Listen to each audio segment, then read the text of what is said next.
ദൈവ തിരുനാമത്തിന് മഹത്വം ഉണ്ടായിരിക്കട്ടെ.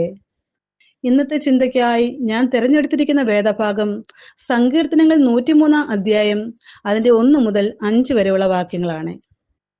എൻ മനമേ യഹോവയെ വാഴ്ത്തുക, എന്റെ സർവാന്തരവുമേ അവന്റെ വിശുദ്ധ നാമത്തെ വാഴ്ത്തുക. എൻ മനമേ യഹോവയെ വാഴ്ത്തുക, അവന്റെ ഉപകാരങ്ങളൊന്നും മറക്കരുതേ. അവൻ നിന്റെ അകൃത്യമൊക്കെയും മോചിക്കുന്നു, നിന്റെ സകല രോഗങ്ങളെയും സൗഖ്യമാക്കുന്നു. അവൻ നിന്റെ ജീവനെ നാശത്തിൽ നിന്ന് വീണ്ടെടുക്കുന്നു. അവൻ ദയയും കരുണയും നിന്നെ അണിയിക്കുന്നു.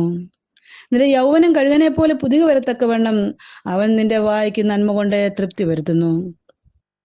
ഈ അധ്യായത്തിൽ ആദ്യത്തെ 1-2 വാക്യങ്ങൾ ഇപ്രകാരം എഴുതിയിരിക്കുന്നു: എൻ മനമേ യഹോവയെ വാഴ്ത്തുക, എന്റെ സർവാന്തരവുമേ അവന്റെ വിശുദ്ധനാമത്തെ വാഴ്ത്തുക.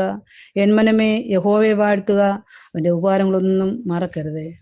ഈ 2 വാക്യത്തെ അടിസ്ഥാനമാക്കി 2 ഉദാഹരണങ്ങൾ പറയാനായി ഞാൻ ആഗ്രഹിക്കുന്നു. ഒന്നാമതായി, ഇസ്രായേൽ ജനങ്ങളെ മിസ്രയീമിന്റെ അടിമത്തത്തിൽ നിന്നും വിടുവിച്ച് മോശയുടെ നേതൃത്വത്തിൽ കനാൻ ദേശത്തേക്ക് കൊണ്ടുപോകുന്ന വഴി ദൈവം അവർക്ക് അനേകം നന്മകൾ ചെയ്തു. അവർക്ക് കുടിക്കുവാൻ ജലവും ആഹാരമായി മന്നയും കാടപ്പക്ഷിയും നൽകുകയും പകൽ മേഘസ്തംഭമായും രാത്രി അഗ്നിതൂണായും നിന്ന് അവരെ ആ മരുഭൂമിയിൽ വഴി നടത്തി. എന്നിട്ടും അവർ ദൈവം ചെയ്ത ഉപകാരത്തിന് നന്ദി പറയാതെ ദൈവത്തോട് പിറുപിറുക്കുകയും മത്സരിക്കുകയും ചെയ്തതായിട്ട് നമുക്ക് കാണാൻ കഴിയുന്നു. നാമും പലപ്പോഴും അങ്ങനെ തന്നെയാണ്. ദൈവം ചെയ്ത ഉപകാരത്തിന് നന്ദി പറയാതെ വീണ്ടും ലഭിക്കുന്നതിന് വേണ്ടി നാം ഓടുകയാണ്. എന്ത് കിട്ടിയാലും സംതൃപ്തിയില്ലാതെ ഓടുന്നവരാകാതെ ദൈവം ചെയ്ത ഉപകാരങ്ങൾക്ക് എന്നും നന്ദി കൊടുക്കുവാൻ നമുക്ക് കഴിയണം. ലൂക്കോസിന്റെ സുവിശേഷം 17-ാം അധ്യായം 11 മുതൽ 19 വരെയുള്ള വാക്യങ്ങളിൽ ഇപ്രകാരം അരുളിച്ചെയ്യുന്നു: 10 കുഷ്ഠരോഗികൾ ദൈവത്തിൽ നിന്ന് സൗഖ്യം ഏറ്റുവാങ്ങി. അതിൽ ഒരു കുഷ്ഠരോഗി മാത്രമേ ദൈവസന്നിധിയിൽ നന്ദി കൊടുക്കുവാൻ വന്നിരുന്നുള്ളൂ. മറ്റു 9 പേരും ദൈവത്തിന് നന്ദി പറയാതെ ഭവനത്തിലേക്ക് പോകുന്നതായിട്ട് നമുക്ക് കാണാൻ സാധിക്കും.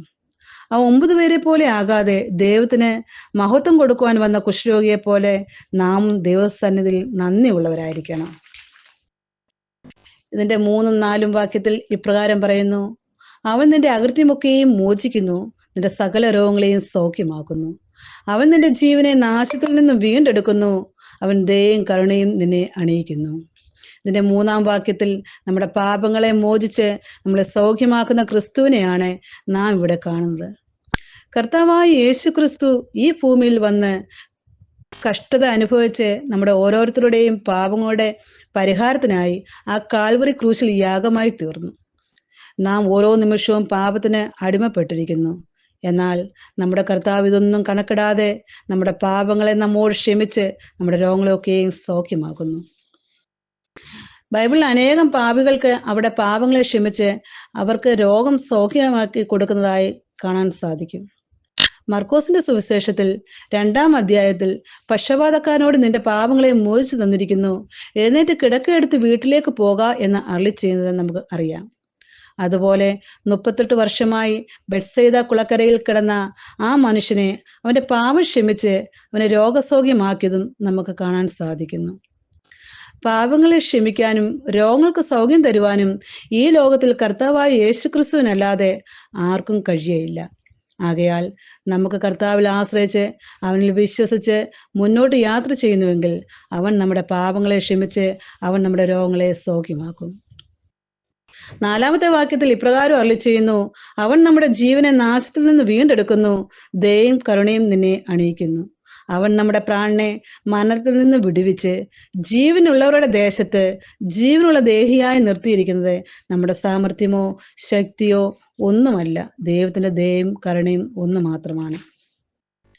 5-ാമത്തെ വാക്യത്തിൽ ഇപ്രകാരം എഴുതിയിരിക്കുന്നു: നിന്റെ യൗവനം കഴുകനെ പോലെ പുതുകി വരത്തക്കവണ്ണം അവൻ നിന്റെ വായ്ക്ക് നന്മ കൊണ്ട് തൃപ്തി വരുത്തുന്നു. കഴുകൻ ഒരിക്കലും കൊടുങ്കാറ്റിനെ ഭയക്കാറില്ല. കൊടുങ്കാറ്റടിക്കുമ്പോൾ അതിന്റെ ശക്തിക്കും വേഗതയ്ക്കും അനുസരിച്ച് അവൻ അതിന്റെ ചിറകുകൾ പാകപ്പെടുത്തി അത് അഡ്ജസ്റ്റ് ചെയ്ത് കാറ്റിന്റെ സാധ്യത ഉപയോഗിച്ച് ഉയരങ്ങളിലേക്ക് പറന്നു പോകാൻ ശ്രമിക്കുന്നു. ഇതുപോലെ നമ്മുടെ ജീവിതത്തിൽ പല പ്രശ്നങ്ങളും പ്രതികൂലങ്ങളും കടന്നു വരുമ്പോൾ അതിന്റെ മുൻപിൽ പരാതിയും പരിഭവവും പറഞ്ഞ് തളർന്നു പോകാതെയും ആകുലപ്പെടാതെയും ചെയ്യാതെ അതിനകത്ത് പുതിയ സാധ്യതകൾ കണ്ടെത്തി ആ പ്രശ്നങ്ങളെ വിജയകരമാക്കി പറന്നുയരാനാണ് നാമും ശ്രമിക്കേണ്ടത്. അനുദിന ജീവിതത്തിൽ ദൈവത്തിൽ ആശ്രയിച്ച് അവന്റെ ഉപകാരങ്ങളൊന്നും മറക്കാതെ ആത്മീയ ശക്തി പ്രാപിച്ച് മുന്നോട്ട് പോകുവാൻ ഈ നോമ്പ് ദിവസങ്ങളിൽ നമ്മൾക്ക് ഏവർക്കും ഇടയാക്കട്ടെ എന്ന് പ്രാർത്ഥിക്കുന്നു. ഈ ചിന്തകളാൽ ദൈവം ഏവരെ അനുഗ്രഹിക്കട്ടെ. ആമേൻ.